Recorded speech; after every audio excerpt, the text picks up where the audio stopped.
नमस्कार दर्शक मित्रों, लीगल फोरम के आज के एपिसोड में मैं नीतल शाह आपका स्वागत करती हूं। और आज हम लेके आए हैं आपके लिए एक बहुत ही interesting topic and that is rent act, जिसकी इंफॉर्मेशन देने के लिए आज हमारे यहाँ स्टूडियो में पधारे हैं एडवोकेट जितेंद्र भाई गोलवाला। जितेंद्र जी, वेलकम टू दिव्यांग न्यूज चैनल। दिव्यांग चैनल के लीगल फोरम प्रोग्राम में आपका स्वागत है। जितेंद्र भाई गोलवाला खुद एक बीकॉम LLB है और he is the past president of Surat district bar association and he is present executive council committee member of bar council of Gujarat. And as we already know him, he has already been awarded and honored by lots and lots of association. So once again, Jitendra bhai, welcome to Legal Forum. नमस्कार। जैसे आप सबने दर्शकों सुना होगा बहुत सारे civil laws के बारे में, लेकिन अभी के जो सिचुएशन है उसमें रेंट एक्ट के बारे में आज डिस्कशन हम करेंगे जितेंद्र भाई के साथ। तो जितेंद्र जी, आप हमें बताइए आज की सिचुएशन में लैंडलॉर्ड और टेनेंट की क्या पोजीशन है? नीतल जी, जो पहले था उसमें जो काफ़ी हाई कोर्ट्स और ऑनरेबल सुप्रीम कोर्ट का जो जजमेंट था वो टेनेंट की फेवर में ज़्यादा थे। अभी काफ़ी अमेंडमेंट हुआ है। अमेंडमेंट की वजह से अभी जो लैंडलॉर्ड है, जो टेनेंट है, उन दोनों के बीच अभी क्या है कि टेनेंट लैंडलॉर्ड अभी चाहते हैं कि उनको अपना जो टेनेंटेड प्रीमाइसेस है उनका पोजीशन चाहिए। तो वो ऐसे सर्कमटेंसेस जो रेंट एक्ट में बनाए गए हुए हैं, इससे वो अपना पोजीशन ले सकते हैं। अभी जो फिलहाल जो पोजीशन है उसमें लैंडलॉर्ड की फेवर में अच्छी पोजीशन है रेंट एक्ट में। तो मतलब पहले रेंट में जो था वो टेनेंट की पोजीशन बहुत स्ट्रांग हुआ पहले करती थी, टेनेंट की पोजीशन, लेकिन अभी पूरा जो सिस्टम है वो लैंडलॉर्ड की फेवर में होता जा रहा है। तो लैंडलॉर्ड है आप तो don't worry, it's a safe thing. तो यही हम तो मतलब कह सकते हैं कि जो लैंडलॉर्ड है उसके लिए एक्ट, अभी जो रेंट एक्ट है वो काफी इम्प्रूवमेंट हो रहे हैं। तो इसमें सबसे पहले अगर आपको कुछ भी रेंट पे देना है, कोई प्रॉपर्टी या ऑफिस या एनीथिंग, तो can you explain the legal procedure कि क्या करना चाहिए और क्या नहीं करना चाहिए? जो लैंडलॉर्ड अपनी प्रॉपर्टी टेनेंट को देना चाहते हैं, पहले तो टेनेंट के साथ उनको कितना रेंट होगा वो तय करना पड़ेगा। कॉर्पोरेशन टैक्सेस कौन पे करेगा वो तय करना पड़ेगा। ये सब तय, अगर अपार्टमेंट होता है तो अपार्टमेंट में मेंटेनेंस चार्जेस होते हैं, तो मेंटेनेंस चार्जेस कौन पे करता है वो भी तय करना पड़ेगा। ये सब दोनों के बीच तय हो जाता है। बाद में रेंट नोट जो काफ़ी स्टेट के जो स्टैम्प पैक अलग अलग है, उस तरह से वो रेंट नोट को रजिस्टर करवाना ज़रूरी है। ऐसा होता है, कई केसेस होते हैं कि जिसमें रेंट नोट रजिस्टर नहीं होती है, लेकिन according to me rent note register करवाना ज़रूरी है, क्योंकि अगर कोई भी प्रॉब्लम, कोई भी डिस्प्यूट अराइज होता है लैंडलॉर्ड और टेनेंट के बीच, तो अगर रेंट नोट रजिस्टर होती है तो जो स्टेट में रेंट एक्ट के लिए जो कोर्ट है एस्टैब्लिश की गई हुई है उसमें वो खड़ा रह सकता है और अपना केस भी फाइल कर सकता है। तो रेंट नोट रजिस्टर करवानी जरूरी है और रेंट नोट तो दोनों के बीच होना ही चाहिए। इसके बाद टेनेंट को, जो टेनेंट किराया देता है, तो लैंडलॉर्ड को उसको रेंट रिसिप्ट भी देनी चाहिए, ये कंपलसरी है।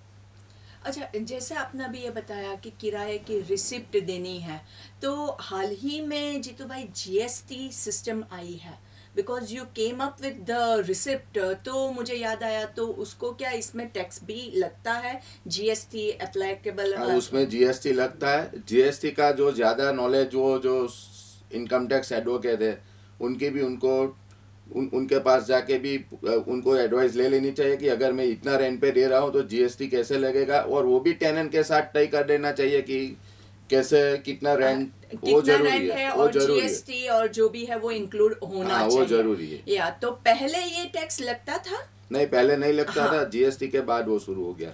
हाँ, तो आप अगर लैंडलॉर्ड है, आपने अपनी प्रॉपर्टी रेंट पे दी हुई है, तो लैंडलॉर्ड्स बी केयरफुल। ये चीज़ जीएसटी आने के बाद जो है वो चेंजेस जो हुए हैं वो आपके रेंट में भी आपको एप्लीकेबल करना होगा। You can sit with your tenant and discuss out whatever the legal formalities have to be done, and you can meet a proper advocate और a lawyer and find out कि आपको क्या क्या actions लेने की ज़रूरत है। जैसे अभी हमने ये बताया कि आपने बताया कि रेंट नोट बनाना कंपलसरी है, तो रेंट नोट में यही सारी चीज़ें कि कौन मेंटेनेंस पे करेगा, कौन केयर करेगा, क्या क्या चीज़ें इंक्लूड है, वो सब कुछ आ जाती है। और हर एक स्टेट का रेंट नोट भी अलग अलग होता है। तो इसके साथ रेंट नोट तो हमने रजिस्टर करवा दिया है। इसके अलावा जैसे अगर आपका अपार्टमेंट है, तो अपार्टमेंट के अंदर का जो भी सामान है उसके बारे में भी रेंट नोट के अंदर स्पेसिफिकेशन होती है। रेंट नोट में वो भी मेंशन करना चाहिए। अगर कोई अपार्टमेंट है तो अपार्टमेंट में एसी होते हैं हर रूम में, तो कितने एसी है, अगर बेड होते हैं, तो टीवी होता है, ये सब मेंशन करना जरूरी है। ओके, तो और ये सारी चीज़ें आपके रेंट नोट में आप इंक्लूड कीजिएगा कि आपने क्या क्या चीज़ें इंक्लूड की है इन द रेंटल प्रॉपर्टी। और फिर जैसे ये सारी चीज़ें हैं तो उसका मेंटेनेंस जी तो भाई किसके सर होता है? वो मेंटेनेंस जैसे वो जो कंडीशन रेंट नोट बनाता है उसमें कंडीशन लैंडलॉर्ड और टेनेंट के बीच तय होती है। समझो कि भाई ये जो चीज़ें है उसका मेंटेन कौन करेगा, वो लैंडलॉर्ड और टेनेंट के ऊपर डिपेंड करता है। अगर लैंडलॉर्ड के भाई मेंटेन करना है तो वो टेनेंट को वो एक्सपेंस देना पड़ेगा। अगर टेनेंट ऐसा बोलते हैं कि भाई ये जो एसी है वो आपको मेंटेन करना है, तो वो लैंडलॉर्ड के ऊपर डिपेंड करता है। वो जो कंडीशन है वो रेंट नोट में लिखनी जरूरी है। अच्छा, तो मतलब जो भी चीज़ें इंक्लूडेड है इन द रेंटल प्रॉपर्टी उसका मेंटेनेंस भी कौन करेगा, ये चीज़ भी आपके रेंट नोट में आपको इंक्लूड करनी है। इसके अलावा अगर कोई रिपेयर काम आता है रेंटल प्रॉपर्टी के अंदर, तो वो किसकी जिम्मेदारी होती है? लैंडलॉर्ड की होती है कि टेनेंट की होती है? वैसे तो रेंट एक्ट में जोगवाई है कि अगर टेनेंटेड प्रीमाइसिस को अच्छी कंडीशन में रखनी है तो लैंडलॉर्ड को रिपेयरिंग काम करवाना चाहिए। अगर लैंडलॉर्ड रिपेयरिंग काम करने से डिनाई करता है तो टेनेंट लैंडलॉर्ड को अपनी नोटिस भेज सकते हैं कि भाई जो रेंट नोट में ये जो तय है कि भाई without permission of landlord the tenant can not construct. तो नोटिस देने के बाद अगर लैंडलॉर्ड वो रिपेयरिंग काम के लिए रेडी नहीं होता है तो टेनेंट वो कर सकता है जो रेंट एक्ट में उसको जो परमिसेबल है, जैसे वो परमानेंट स्ट्रक्चर नहीं कर सकता, लेकिन जो बेसिक है एसेंशियल सर्विस है उसके लिए जो कोई भी रिपेयरिंग काम करवाना है वो टेनेंट वो कर सकता है। तो लेकिन वो भी अगर एसेंशियल चीज़ें भी एक बार लैंडलॉर्ड को नोटिस देने के बाद ही वो खुद करवा सकता है। रेंट एक्ट में वो जरूरी है नोटिस देना।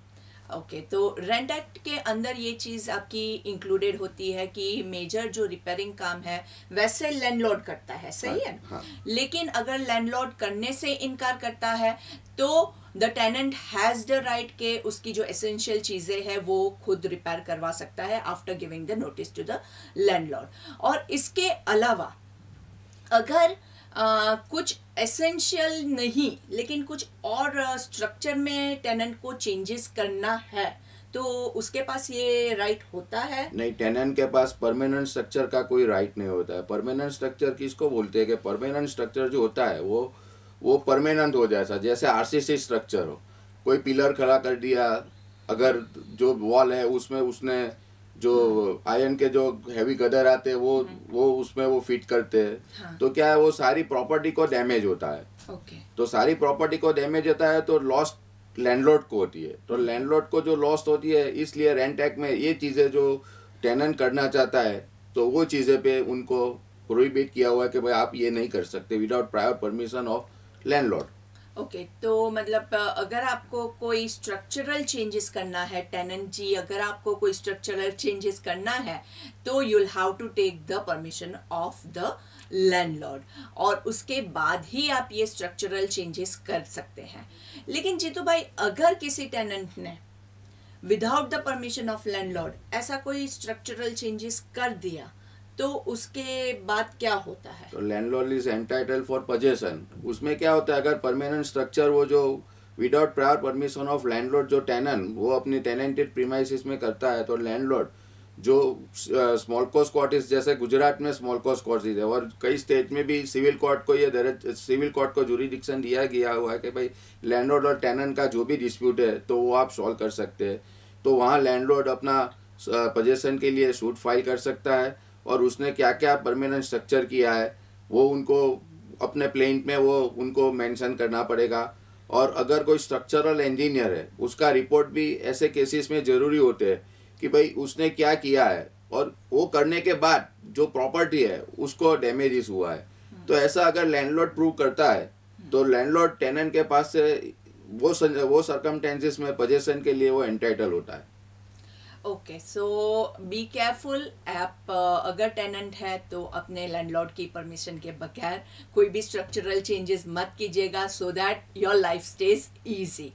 एंड ये बात हुई टेनेंट की। लेकिन जीतू भाई, अगर किसी लैंडलॉर्ड ने प्रॉपर्टी रेंट पे दी हुई है, उसके बाद उसको अगर कोई प्रॉपर्टी में स्ट्रक्चरल चेंजेस करवाने हैं तो वो कर सकता है? हाँ, वो कर सकता है। अगर जो प्रॉपर्टी है टेनेंटेड प्रॉपर्टी है तो ग्राउंड फ्लोर और फर्स्ट फ्लोर की है, अभी सपोज वो ग्राउंड फ्लोर और प्लस फ्लोर की है, अगर लेनन को सेकंड फ्लोर या थर्ड फ्लोर कंस्ट्रक्शन करना है तो उसको जो कॉरपोरेशन है उसमें वो प्लान के लिए रख सकता है। अगर प्लान सेंक्शन होता है तो टेनेंट को नोटिस देके उसको इन्फॉर्म कर सकता है कि भाई मुझे रिक्वायरमेंट है तो मैं फर्स्ट सेकंड और थर्ड फ्लोर के लिए कंस्ट्रक्शन में करना चाहता हूँ। तो उसके बाद उसको कोर्ट में जो रेंट एक्ट में जोगवाई की गई उस हिसाब से उसको कोर्ट में केस फाइल करना पड़ता है और कोर्ट में वो जो प्लान सेंक्शन किया गया हुआ है वो भी पेश करना पड़ता है और इसके हिसाब से कोर्ट उसको परमिशन देती है कि भाई आप कंस्ट्रक्शन कर सकते हो। ओके तो लीगल फॉर्मेलिटीज करने के बाद लैंडलॉर्ड उसमें चेंजेस कर सकते हैं। और इसमें लेकिन टेनेंट को भी तो परेशानी बहुत होती होगी। टेनेंट को परेशानी जरूर होती है। तो कोर्ट कंडीशन उसमें जो भी डिक्री होती है उसमें कोर्ट कंडीशन, जैसे कंडीशन में क्या होता है कि भाई आप उसको दूसरी जगह पे उसको शिफ्ट करो तो वहाँ का जो किराया होगा वो लैंडलॉर्ड को देना पड़ेगा। अगर टेनेंट को कोई डैमेजेस होता है तो इसके लिए जो कोर्ट भी उसके लैंडलॉर्ड पे कंडीशन ऐसी रखती है कि भाई आप इतनी डिपॉजिट आप कोर्ट में डिपॉजिट करवाओ। तो हो सकता है। तो टेनेंट को अगर प्रॉब्लम होती है तो वो लैंडलॉर्ड को केयर ऑफ कर देना है। तो he can make the changes. और इसके अलावा जैसे लैंडलॉर्ड ने स्ट्रक्चरल चेंजेस करवाए और उसमें कुछ भी डैमेज हुआ तो वो जैसे कोर्ट में जमा की है उस रकम से वो टेनेंट को दे सकता है। And it can also be on mutual understanding के tenant, if the tenant is ready तो वो अपने पूरा कंस्ट्रक्शन करवा सकते हैं। और इसके अलावा अभी टेनेंट जो है, ज़्यादातर हमने ऐसे केसेस सुने हुए हैं जिसमें टेनेंट जो होता है वो जगह खाली नहीं करता है। तो इसके लिए हमारे रेंट एक्ट में क्या प्रोसीजर रहती है? नीतल जी, उसमें क्या है कि पहले ये बहुत प्रॉब्लम था कि जो पुराने टेनेंट है वो जगह खाली नहीं करते थे। अभी रेंट एक्ट में काफ़ी ऐसी जोगवाई है, जैसे पहले जो आप पहले देखो तो अगर टेनेंट ने किसी सब टेनेंट को दिया यानी पेटा बारूआत को दिया तो लैंडलॉर्ड प्रूव करता है कोर्ट में तो वो पोजेशन के लिए एंटाइटल होता है। अच्छा। दूसरा, अगर टेनेंट को दूसरी प्रॉपर्टी वो एक्वायर करता है और लैंडलॉर्ड को उसके लिए वो जो उनका फैमिली लैंडलॉर्ड का, जैसे पहले वो लैंडलॉर्ड अकेला था फिर उसका लड़का तो उसकी फैमिली बढ़ जाती है तो उसके लिए उनको रिक्वायरमेंट रहती है प्रॉपर्टी की। तो in that circumstances landlord also entitle for possession. तीसरा, अगर लैंडलॉर्ड अगर टेनेंट जो प्रॉपर्टी उसको रेसिडेंशियल पर्पस के लिए उसको रेंट नोट पे दी गई है और टेनेंट वहाँ कॉमर्शियल एक्टिविटी करता है, अच्छा, तो in that circumstances landlord is also entitled for possession. Okay, उसको सूट फाइल करना पड़ेगा और प्रूव करना पड़ेगा। रेंट नोट पे लिखा है कि जैसे भाई ये रेसिडेंशियल पर्पस के लिए है और उसने जो चेंज ऑफ यूजर किया है तो भी वो अपना पोजेशन के लिए ये कर सकते हैं, सूट फाइल करके, और पोजेशन के लिए एंटाइटल वो लैंडलॉर्ड होता है। अगर जो दोनों के बीच रेंट तय किया गया, रेंट जो तय किया गया हुआ है वो टेंट भी अगर टेनेंट पे नहीं करता है तो जो जिस तारीख को वो केस फाइल करता है उसके 6 महीने पहले उसने टेंट पे नहीं किया है, उसके लिए उसको एक लीगल नोटिस देनी पड़ती है। अगर लीगल नोटिस देने के बाद भी वो टेनेंट रेंट पे नहीं करता है तो in that circumstances landlord is also entitled for possession. Okay. तो किसी भी सिचुएशन में जहाँ पे टेनेंट रूल्स ब्रेक करता है रेंट नोट के अंदर जो लिखा हुआ है, तो इन ऑल दो circumstance the landlord can get position of the property back. लेकिन जैसे पहले जो होता था वो क्या प्रॉब्लम रहती थी कि टेनेंट लाइफ लॉन्ग अपनी प्रॉपर्टी समझ के वहाँ पे रहता था। तो अभी हमारा जो नया रेंट एक्ट है उसमें ये सारे प्रॉब्लम्स नहीं अराइज होते हैं। लेकिन अभी मैंने ये सुना है कि ज़्यादातर जो रेंट पे प्रॉपर्टीज होती है वो 11 मंथ्स के लिए देते हैं, तो इसका क्या रीज़न होता है? हाँ, अभी जैसे नीतल जी मैं आपको बताता हूँ कि पहले जो हाई कोर्ट और सुप्रीम कोर्ट के जो जजमेंट थे वो टेनेंट की फेवर में ज़्यादा थे। अभी क्या हुआ कि ये सब जजमेंट अभी जो कोई भी अभी सबको का जो लॉ है तो वो तो लॉ है, लेकिन अभी प्रैक्टिकल आप सोचो तो काफ़ी सुप्रीम कोर्ट और हाई कोर्ट ने भी प्रैक्टिकल व्यू लिया है। उस हिसाब से उन लोगों ने जो जजमेंट दिया है वो लैंडलॉर्ड की फेवर में काफ़ी अभी जजमेंट आए हैं 5 साल में। अच्छा, इसलिए अभी पोजीशन चेंज हो गई और अभी सबको अवेयरनेस आ गया। अवेयरनेस में क्या कि वो लोग अभी लिव एंड लाइसेंस ही कोई टेनेंट और रेंट नोट का जो एग्रीमेंट है वो नहीं करते। अभी 11 मंथ का लिव एंड लाइसेंसी का जो एग्रीमेंट करते हैं तो 11 मंथ में। और अभी पहले क्या था कि जो रेंट था वो 10 रुपीज, 15 रुपीज, 20 रुपीज था। अभी जो रेंट है वो भी काफी बढ़ गया। अभी कोई भी प्रॉपर्टी आप रेंट पे लेने के लिए जाओ, फ्लैट हो या कोई भी शॉप हो, तो मोर देन 5,000, मोर देन 10,000। तो ये जो सर्कमस्टेंसेस है उसमें क्या है टेनेंट को वो पे करना पड़ता है। और अभी सुप्रीम कोर्ट का काफी ऐसा जजमेंट है कि जैसे 11 मंथ का लिव एंड लाइसेंसी का एग्रीमेंट टेनेंट और रेंट के लैंडलॉर्ड के बीच हुआ तो ऑनरेबल सुप्रीम कोर्ट ने क्या जजमेंट दिया कि अगर उनको नोटिस देने की भी जरूरत नहीं, आप सूट फाइल करके डायरेक्ट पोजीशन उनके पास से रिकवर कर सकते हो। तो ये संजोग है, इसलिए सब अभी जो रेंट नोट है वो अभी कैंसिल हुआ और सब लोग लिव एंड लाइसेंस है जो है वो उसमें सिविल कोर्ट में जाके सूट फाइल करते हैं तो उसको इजीली 2-3 साल में पोजीशन मिल सकता है। इसलिए लैंडलॉर्ड और टेनेंट के बीच अभी लिव एंड लाइसेंस का एग्रीमेंट 11 मंथ के लिए होता है। तो ये 11 मंथ्स वाली प्रोसीजर तो समझ में आई, लेकिन जीतू भाई एक्चुअली अगर देखने जाए तो वो 11 मंथ्स वाली जो प्रोसीजर है ना वो बहुत टेनेंट के लिए कंफर्टेबल नहीं होता है। कि कोई भी अगर किसी भी जगह में जाते हैं, नई जगह में, वहाँ पे थोड़ा एडजस्ट करेंगे और सब कुछ करेंगे और फिर 11 महीने के बाद उसको खाली कर देना है तो उसके लिए वो कंफर्टेबल नहीं होता है। तो वो 11 महीने का जो हमने क्लॉज बनाया है उसके बाद उसको हम एक्सटेंड भी कर सकते हैं। हाँ, आप एक्सटेंड कर सकते हो नीतल जी। उसमें क्या है वो म्यूचुअली दो लैंडलॉर्ड और टेनेंट के बीच पहले से तय होता है। जैसे लिव एंड लाइसेंस का एग्रीमेंट 11 मंथ के लिए जिस दिन होता है उस दिन टेनेंट कहते हैं कि भाई मुझे तो आपकी प्रीमाइसिस 3 साल के लिए चाहिए। हाँ जी। तो उस टाइम क्या होता है कि कोई जो एडवोकेट है वो ऐसी एडवाइस नहीं देगा कि भाई 3 साल का एग्रीमेंट करो। अगर दोनों के बीच अगर परफेक्टली दोनों के बीच म्यूचुअली तय होता है तो 3 साल का आप कर सकते हो, लेकिन 3 साल का जो लिव एंड लाइसेंस का एग्रीमेंट है वो रजिस्टर करवाना जरूरी है। पहली बात तो ये है। अगर इन दोनों के बीच अगर वो कहते हैं कि भाई मुझे लैंडलॉर्ड ऐसा टेनेंट को कहते हैं कि भाई मुझे तो 11 मंथ का ही करना है तो उसमें एक क्लोज डाल सकते हैं इम्प्लाइडली। वो क्लोज में क्या होता है कि अगर टेनेंट ये 11 मंथ के बाद अपनी प्रॉपर्टी, ये टेनेंटेड प्रॉपर्टी आगे भी अभी वो किराए पे रखना चाहता है तो जो रेंट तय किया गया हुआ है उसमें 15% इंक्रीज करके वो आगे कंटिन्यू कर सकता है। और दूसरे उसके साथ ये भी कंडीशन लिखते हैं कि ये जो होगा वो लैंडलॉर्ड और टेनेंट की दोनों की जो आपस में समझ उस टाइम होगी उस तरह से होगा। तो इससे क्या होता है कि भाई उनका इंटेंशन पहले से क्लियर हो जाता है टेनेंट का कि वो प्रीमाइसेस आगे कंटिन्यू करना चाहता है, और लैंडलॉर्ड का भी इंटेंशन क्लियर हो जाता है कि वो वही टेनेंट को आगे प्रीमाइसेस टेनेंट के तौर पे कंटिन्यू। तो हाँ, ये 11 मंथ्स का भले आपके पास एग्रीमेंट है, लेकिन आप उसको extend on mutual understanding basis पे कर सकते हैं, होता ही है। तो डोंट वरी, आपको 11 महीने के बाद खाली करने की जरूरत नहीं है, क्योंकि 11 महीना बहुत शॉर्ट टाइम होता है। वो तो है। हाँ, अगर आपको कहीं पे भी कोई भी ऑफिस है, घर है, थोड़ा सेटल डाउन करो, कुछ भी करो, और उसके बाद आपको वहां से 11 महीने में वापस से शिफ्ट करना थोड़ा हार्ड हो जाता है। तो ये बहुत ही अच्छी और बहुत ही काम की बात बताइए आपने जितेंद्र जी। और इसके अलावा अभी जस्ट इन केस आपने जैसे पहले बताया कि लैंडलॉर्ड और टेनेंट के बीच में रेंट नोट बनाना बहुत ही जरूरी है, तो ही आप लीगली कोई भी एक्शन ले सकते हैं। लेकिन अगर लैंडलॉर्ड और टेनेंट रिलेटिव्स है या फिर मे बी फ्रेंड्स है, और वो लोग रेंट नोट नहीं बनाए और म्यूचुअल अंडरस्टैंडिंग बेसिस पे कोई भी प्रॉपर्टी किराए पे दे सकते हैं? नहीं, ऐसे किराए पे नहीं दे सकते।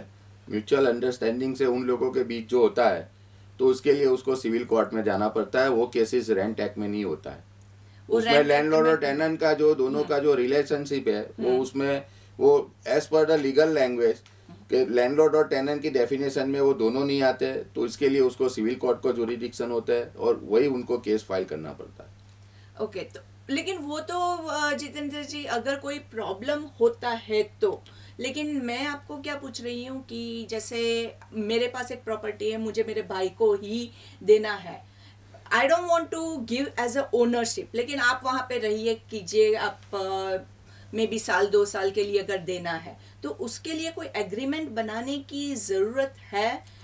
एक आप नीतल जी एक सिंपल 100 रुपीज के स्टैम्प पेपर पे आप एग्रीमेंट बना सकते हो कि अब अगर अभी आपके पास कोई प्रीमाइसिस नहीं है, तो ये जो मेरी प्रीमाइसिस है वो मेरे आप जो भाई है, तो इसलिए मैं आपको अभी देती हूँ, और जब भी मुझे पोजेशन चाहिए तो मैं आपको पोजेशन के लिए मैं आपको बोलूंगी, तो उस टाइम आपको पोजेशन देना पड़ेगा। ऐसे एक सिंपल एग्रीमेंट आप तैयार करते हो और बिफोर नोटरी वो नोटराइज करवाते, तो in that circumstances your brother will give a possession to you. अच्छा, तो हाँ, अगर आप रिलेटिव्स को, फ्रेंड्स को भी कुछ भी देते हैं, तो भी एक एग्रीमेंट बनाना बहुत ज़रूरी होता है, तो ही आप as a landlord you have the right over your property, right?